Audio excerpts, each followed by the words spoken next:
In today's video, I'm going to teach you how to import products in bulk to your Shopify store. If you're adding more than just a handful of products, doing it one by one can be slow and frustrating. Bulk importing with a CSV file lets you upload dozens or even thousands of products in just a few minutes, and that's exactly what we'll walk through together. First, log into your Shopify admin dashboard. On the left-hand side, click on Products.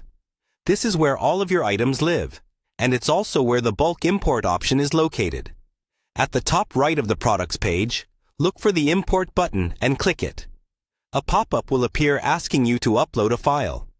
Before you upload anything, you need your product data in the correct format. Shopify uses CSV files, which you can create or edit in tools like Google Sheets, Excel, or Numbers. To make this easier, click the link in the pop-up to download a sample CSV template from Shopify.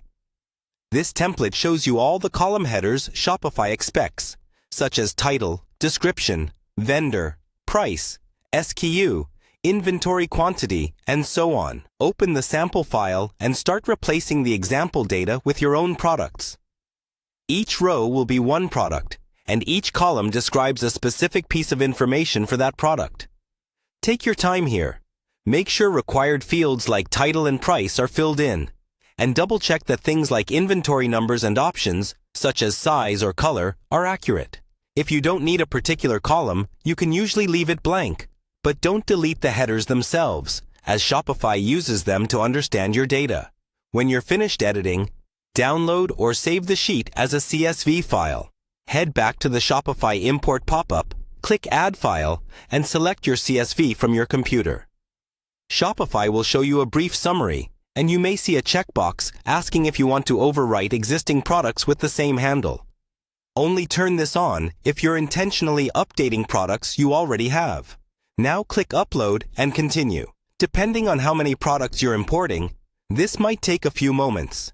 When it's done, you'll see your new products listed in the product section. Take a minute to open a few of them and confirm that titles, descriptions, images, prices, and inventory all look correct. If something seems off, you can fix it directly in the product editor or correct your CSV file and run the import again. And that's how you quickly and efficiently import products in bulk into your Shopify store.